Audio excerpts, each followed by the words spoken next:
3-Minute Spanish, Course 4. Hola y bienvenido. Hello and welcome to 3-Minute Spanish, Course 4.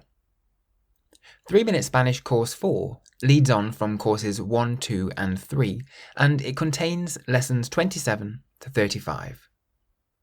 The first 3 courses were all about building a good base vocabulary of common words, phrases and simple structures. Course 4 builds on everything you've learnt so far, but it begins to venture out into more conversational language, and you'll also learn some very useful learning techniques. The same 3-minute languages method is used throughout, so you can complete the lessons in short bursts, and you'll get the familiar practice sections at the end of each lesson. We start this course by reviewing all the words and phrases we've learnt so far, to ensure that you're ready to jump into Course 4. At the start of this course, we'll delve into looking at how to form questions to ask people how they are. This will also lead us onto the first learning technique, which is installing a motor.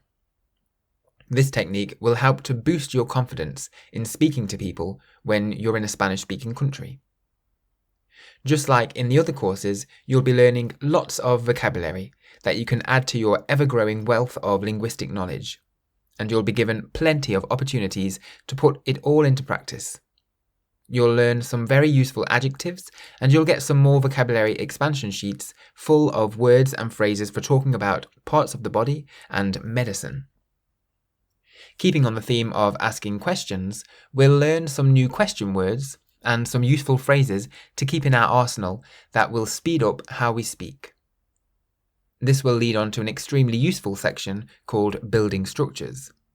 We'll be looking at how the entire Spanish language is formed from a certain number of structures, and how these structures can be broken down easily into slots.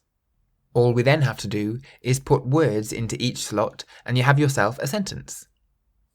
So that's just a few of the things that we'll be learning in this course, but here are just a few more things to whet your appetite. Talking about the past. Different ways to ask how somebody is. How to address people and introduce yourself in Spanish. Using the object pronoun lo, meaning it. Looking at the difference between uno más and otro. And much more. Vale, comencemos. Okay, let's begin.